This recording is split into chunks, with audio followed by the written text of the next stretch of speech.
to the city streets, we began to feel the fire.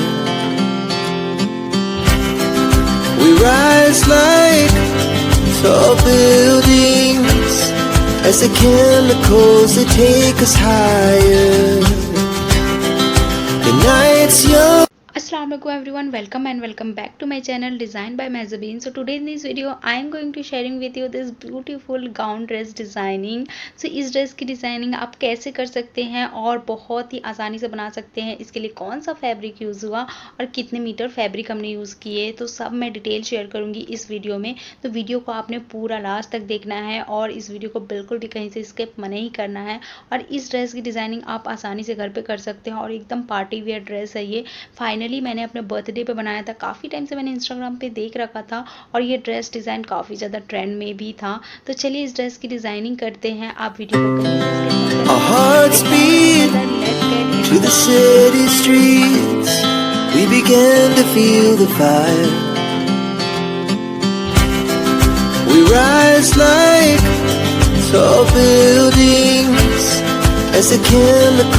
skip तो यहाँ पे मैंने इस ड्रेस की डिज़ाइनिंग करने के लिए 2 मूज़ का फैब्रिक यूज़ किया था, जो कि बहुत ज़्यादा शाइनिंग में था।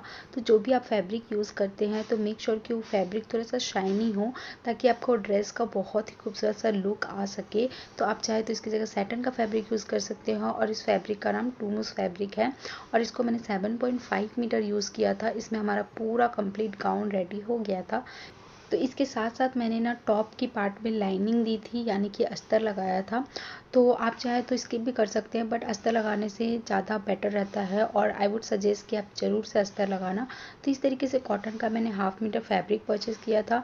सिर्फ हम टॉप वाले पार्ट में लगाएंगे, जो ऊपर चोली का पार्ट होता है उसी में हम लगाने वाले हैं। तो ये हमारा फैब्रिक है लाइनिंग के लिए। तो चलिए वीडियो को शुरू करते हैं। तो यहाँ पर मैंने 4 फोल्ड फैब्रिक कर लिया है और इसे हम कट करेंगे। पहले हम टॉप पार्ट की कटिंग करेंगे। तो so here this is the 4 folded fabric और इसकी लेंथ हमने रखी है 15.5 इंचेस। तो मेरा तैयार लेंथ रहना है 14.5 इंच।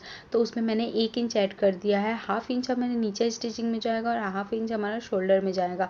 तो जितना भी आपका लेंथ है उसमें आप 1 इंच ऐड करके मार्जिन रख सकते हैं। तो यहाँ पे चलिए अब कंधे ले लेते हैं। तो यहाँ पे हमने शोल्डर को लिया है 6 इंच। आप चाहे तो 6.5 इंच भी रख सकते हैं अकॉर्डिंग टू योर बॉडी। और यहाँ पे मैंने 6 इंच शोल्डर लेने के बाद 6.5 इंच मैंने आर्मोल की लेंथ, तो आर्मोल की लेंथ हमने 6.5 इंचेस रखा है। उसके बाद हमने स्केल की हेल्प से एक सीधी लाइन खींच लेनी है। तो यहाँ पे स्केल से लाइन खींचने से आपकी कटिंग एकदम परफेक्ट होती है, कहीं पे भी टेढ़ी लाइन नहीं होती, तो आपकी कटिंग एकदम परफेक्ट हो जाएगी। तो इसके बाद हम चेस्ट की मार्किंग करेंगे। तो जो भी आपका चेस्ट का फिटिंग है उसमें आपको 4 से डिवाइड करना है, उसका चौथाई भाग लेना है, जो कि मैं बहुत सारी वीडियोज़ में बता चुकी हूँ। और उसके बाद आपको 1 से 1.5 इंच या तो आप 2 इंच भी मार्जिन रख सकते हैं। तो आपका जो भी फिटिंग है उसका चौथाई भाग लीजिए। उसके बाद आपको जितना भी मार्जिन रखना है आप रख सकते हैं। यहाँ पे मैं 1.5 इंच मार्जिन रख रही हूँ और नीचे में हमने कमर की मार्किंग की थी, यानी कि वेस्ट की। तो जो भी है वेस्ट आपका उसको 4 से डिवाइड कर दीजिए, जैसे हम चेस्ट को लिए थे, और उसमें 1.5 इंच का मार्जिन आप रख सकते हैं। इस तरीके से हमने मार्किंग कर ली है। यहाँ पे आपको अंदर वाली लाइन को अंदर वाली लाइन से और बाहर वाली को बाहर वाली लाइन से स्केल की हेल्प से मिला देना है। तो ये आपकी बाहर वाली हो गई एक्स्ट्रा मार्जिन और अंदर वाली से आपसे फिटिंग करनी है। इस तरीके से आपको इंची टेप को कॉर्नर पे रखना है और आपकी जो अंदर वाली मार्किंग है वहाँ तक आपको नाप लेना है। तो अगर आपका 2 इंच आ रहा है, मेरा यहाँ पे जितना भी इंच आ रहा है उसको आपने ऊपर साइड से रखते हुए उतना ही लेना है और इस तरीके से आपको आर्मोल की मार्किंग करनी है। इस तरीके से अगर आप मार्किंग करते हैं तो आपका परफेक्ट शेप आता है आर्मोल का और बहुत ही अच्छी फिटिंग भी आती है, स्टिचिंग बहुत अच्छे से होती है। तो हमेशा आप ऐसे ही कीजिए। इसके बाद आपको आधा इंच शोल्डर को डाउन कर देना है। तो यहाँ पे आपको जो भी नेक डिज़ाइन बनाना है उसकी जितनी भी विड्थ है यानी चौड़ाई रखनी है उतना आप पहले नाप लीजिए। तो हम मैक्सिमम 2 या फिर 3 इंचेस रखते हैं। यहाँ पे हमने उतना नाप के 1/2 इंच शोल्डर डाउन करके उसको हमने कट करना है। यहाँ पे हमारे दोनों पार्ट की कटिंग हो गई है।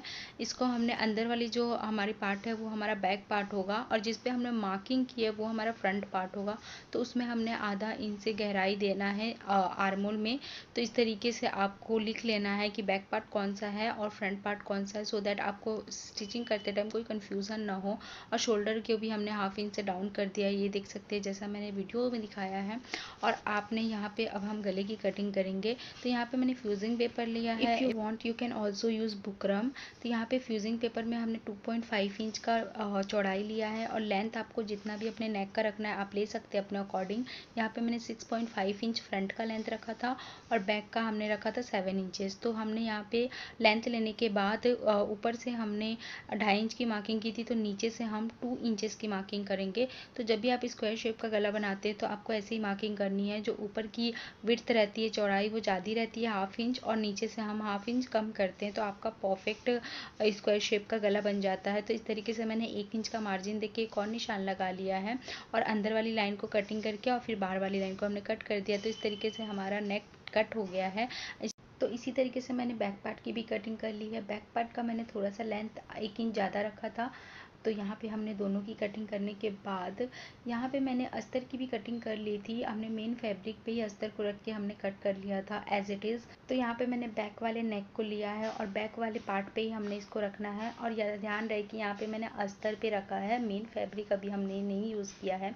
तो अस्तर पे रख के मैं, क्योंकि ये फ्यूजिंग पेपर है तो इस पर मैंने आयनिंग करके इसको चिपका लिया है। अब हम क्या करेंगे, मेन फैब्रिक को लेंगे और बैक पार्ट को ही लेंगे। ये मेक श्योर करना कि अगर आप बैक पार्ट के लिए नेक बना रहे हैं तो आप उसी पार्ट को ले। तो उस तरीके से आपको मार्किंग कर लेनी है, लाइन लिख लेना है कि बैक पार्ट है फ्रंट पार्ट है, सो दैट आपको कन्फ्यूज़न ना हो। तो यहाँ पे मैंने मेन फैब्रिक को नीचे रखा है, और जो फ्यूजिंग पेपर है उसे ऊपर साइड रखा है अस्तर पे, और इस तरीके से हमने स्टिचिंग लगा ली है जस्ट फ्यूजिंग पेपर के बाजू में। मेक श्योर कि आपका बुकरम पे या जो भी आप यूज़ कर रहे हो उस पर आपको सिलाई नहीं लगानी है, आपको सिर्फ फैब्रिक पे ही स्टिच लगाना है। और इस तरीके से जब कटिंग करेंगे तो मेक श्योर कि आपकी सिलाई बिल्कुल नहीं कटनी चाहिए, अदरवाइज़ आपका नेक पूरा डिस्ट्रॉय हो जाएगा, ख़राब हो जाएगा। तो इस तरीके से आपको छोटे छोटे कट्स लगाते टाइम बहुत ही एहतियात बरतना है, ताकि आपकी स्टिचिंग ना कट हो। इस तरीके से हमने कट्स लगा लिए हैं ताकि अच्छी सी फिनिशिंग आए। और इस तरीके से हमने अस्तर को अंदर साइड फ्लिप कर दिया है, तो हमारा जो बुकरम या फ्यूजिंग पेपर जो भी आप यूज़ कर रहे हैं वो अंदर साइड छुप जाएगा, और अस्तर भी पीछे साइड चले जाएगी, और मेन फैब्रिक आपका फ्रंट का ऊपर आ जाएगा। तो मैंने बैक पार्ट और फ्रंट पार्ट दोनों में हमने फ्यूजिंग पेपर अटैच कर लिया है। मैंने आपको एक पार्ट में दिखाया है कि किस तरीके से आपको अटैच करना है। अब हम शोल्डर अटैच करेंगे। तो इस तरीके से आप जो मैं बताने वाली शोल्डर अटैच करेंगे तो आपका बिल्कुल भी कोई भी फैब्रिक एक्स्ट्रा नहीं दिखेगा, और बहुत अच्छी फिनिशिंग आती है। तो इस तरीके से आपको ना दोनों पार्ट के शोल्डर को ओपन कर लेना है, और अस्तर वाले को अस्तर वाले के ऊपर, और फ्रंट जो मेन फैब्रिक है उसको मेन फैब्रिक के ऊपर रख के इस तरीके से सीधी स्टिचिंग लगा लेनी है पक्की वाली।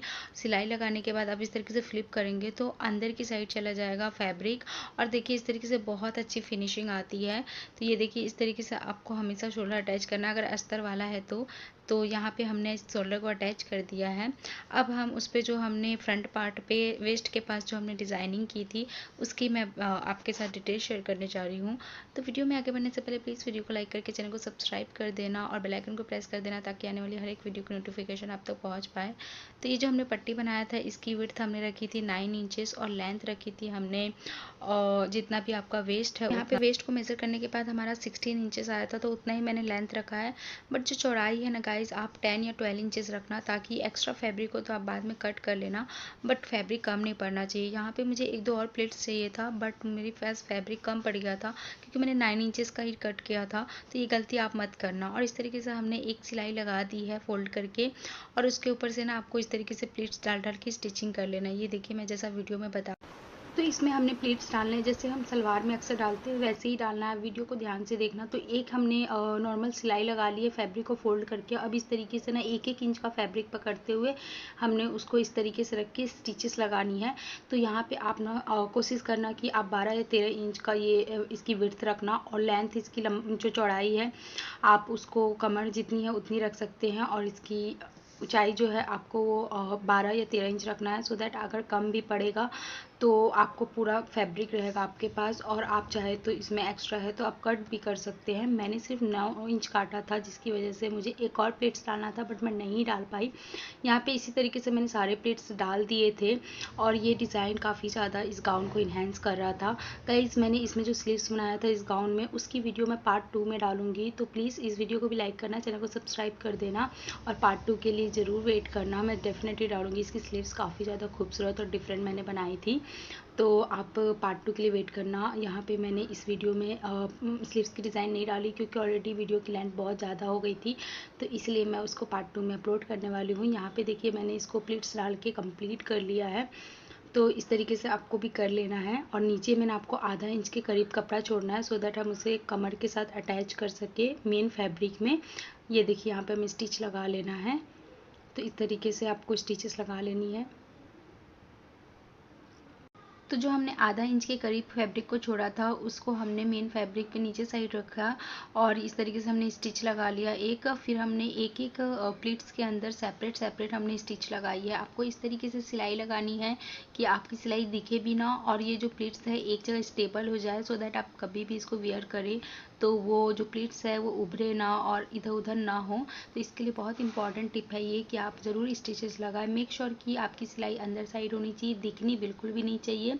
बट हाँ, अगर आपको एकदम परफेक्ट चाहिए तो आप इसमें ज़रूर स्टिचेस लगाएं। तो यहाँ पे मैंने एक एक प्लीट्स के अंदर ना स्टिचेस लगाए हैं स्लोली स्लोली, और यहाँ पे बहुत ही अच्छे से स्टेबल हो गया था और फैब्रिक बिल्कुल भी मूव नहीं कर रहा था। इसके बाद हम इसके लिए फ्रॉक की कटिंग करेंगे, तो उसकी कटिंग मैं आपको बताती हूँ। तो थोड़ा सा भी आपको वीडियो पसंद आता है तो प्लीज़ लाइक कर देना। तो ये देखिए इस तरीके से हमने स्टिचेस लगा ली है। अब हम इसके लिए ना फ्रॉक पार्ट की कटिंग करेंगे। तो यहाँ पे मैंने फ्रंट पार्ट के फैब्रिक को फोल्ड किया है, तो जितना भी आपका कमर है, वेस्ट है, उसको आपने नाप लेना है। तो यहाँ पे मैं 8 इंच रखूँगी फोल्ड में हमारा। तो अब हम फ्रॉक पार्ट की कटिंग करेंगे। तो यहाँ पे मैंने जितनी भी फैब्रिक बची थी उसमें स्लीव्स का मैंने फैब्रिक निकाल लिया कट करके, और यहाँ पे सारे फैब्रिक को मैंने फोल्ड करके रख लिया है।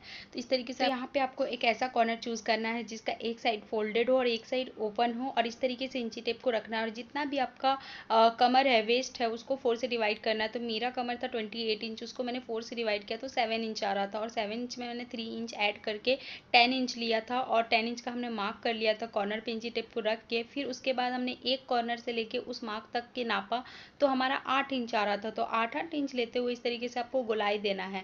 तो मेक श्योर आप ये स्टेप जरूर फॉलो करें, इससे आपका परफेक्टली कमर कट के आएगा। तो पहले आपको कॉर्नर से जितना भी आपका कमर है इसमें 3 या 4 इंच ऐड करके ले लीजिए, क्योंकि हमें इसमें प्लेट्स डालना है इसलिए हम 3 या 4 इंच ऐड कर रहे हैं। और उसके बाद आपको कॉर्नर से मेज़र करना है, जितना भी आएगा उतना लेते लेते आपको इस तरीके से सर्कल बनाना है आपको। और इसके बाद आपको ना इंची टेप से मेज़र करना है कि जितना आप चाहते हैं उतना आ रहा है कि नहीं।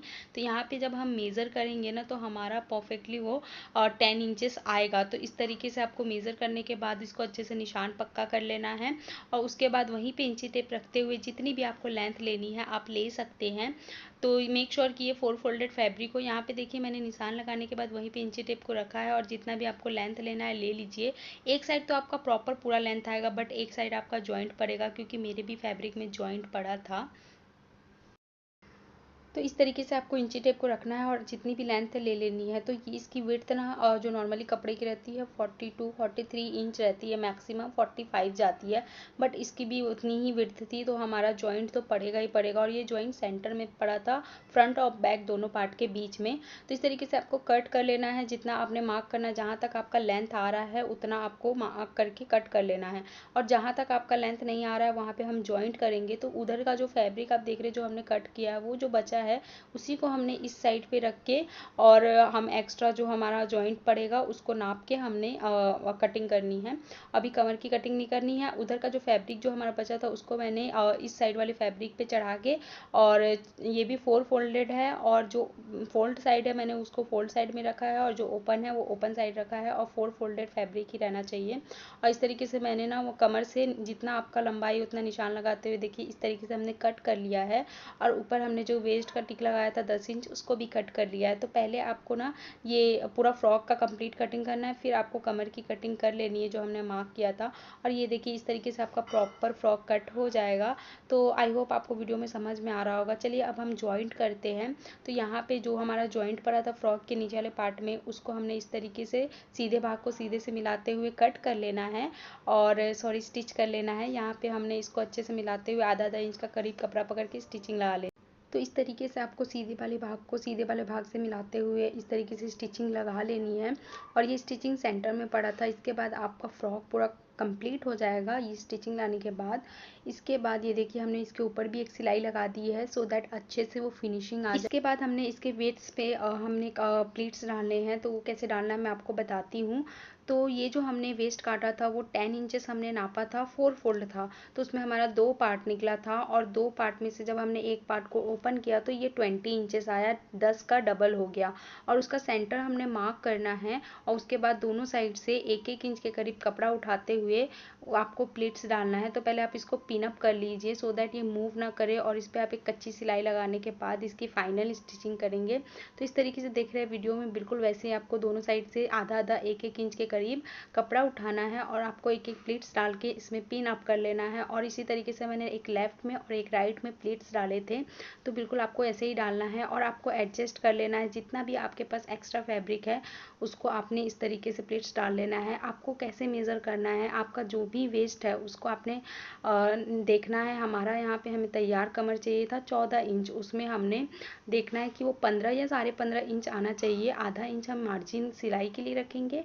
तो इस तरीके से आपको भी जब भी आप बनाते हैं तो आपको मेक श्योर करना है कि आपका जितना वेस्ट है उतना ही आपका ये कपड़ा बचे और आधा इंच इस तरीके से आपको इंची टेप से मेज़र कर लेना है। तो मैंने जब मेज़र किया था तो 15.5 इंच आ रहा था, तो ये एकदम परफेक्ट है हमारा। आधा आधा बाकी 14 इंच हमारा वेस्ट जितना है आ जाएगा। तो पहले हम नीचे वाले फ्रॉक पार्ट की स्टिचिंग करेंगे और हमने चोली की फिटिंग अलग से करेंगे। इस तरीके से हमने स्टिचिंग करना है। तो यहाँ पे मैंने रफ स्टिच लगा लिया है और मैंने बैक पार्ट में भी कंप्लीट कर लिया है प्लीट्स डाल के। तो दोनों पार्ट में मैंने 3-3 प्लीट्स डाले थे, एक सेंटर में और 2 साइड में। और इस तरीके से जितना भी आपका एक्स्ट्रा फैब्रिक है साइड से आधा आधा इंच के करीब निशान लगा के आपको पूरे फ्रॉक की स्टिचिंग कर लेनी है, कमर से लेके पूरा नीचे तक। और हमने जो ऊपर वाले पार्ट है उसकी भी फिटिंग करेंगे। तो दोनों की हमने अलग अलग फिटिंग लगानी है और फिर हम अटैच कर देंगे। तो इस तरीके से फिटिंग करने से बहुत ही अच्छी फिनिशिंग आती है। ये देखिए मैंने कमर से लेके पूरा नीचे तक स्टिच लगाया था आधा आधा इंच के करीब कपड़ा पकड़ते हुए। तो आपको भी ऐसी स्टिचिंग लगा लेनी है। अब हम ऊपर वाले पार्ट की फिटिंग कर लेते हैं। तो जो भी आपका फिटिंग है आप नाप के फिटिंग लगा लीजिए। यहाँ पे हमारा कमर 14 इंच था और हमारा चेस्ट था 17 इंच। तो हमने वो निशान लगाने के बाद हमने इसमें एक सिलाई लगा ली है। तो वीडियो थोड़ा सा भी पसंद आता है तो प्लीज़ लाइक करके चैनल को सब्सक्राइब कर देना, बेल आइकन को प्रेस कर देना ताकि आने वाली वीडियो की नोटिफिकेशन पहुंच पाए। और इसके स्लीव्स की डिज़ाइन मैं पार्ट 2 में शेयर करूंगी, तो प्लीज़ उसे भी ज़रूर देखना। यहाँ पे देखिए हमने नीचे वाले फ्रॉक पार्ट की स्टिचिंग भी कंप्लीट कर ली है। अब हम इसको सीधा करेंगे और फ्रॉक वाले पार्ट को हम सीधा रखेंगे और चोली वाले पार्ट को हम उल्टा रखेंगे और इस तरीके से एक दूसरे से मिलाते हुए साइड वाली सिलाई साइड से हमने जो स्टिचिंग लगा ली है उसमें हमने ऊपर वाले पार्ट को स्टिचिंग से मिलाते हुए सीधे वाले साइड को सीधे वाले साइड में रख के इस तरीके से आपको स्टिचिंग लगानी है पूरे राउंड में। तो मेक श्योर कि जो सीधा वाला साइड हो दोनों का अंदर हो और जो उल्टा वाला साइड हो एक दूसरे के अपोजिट हो।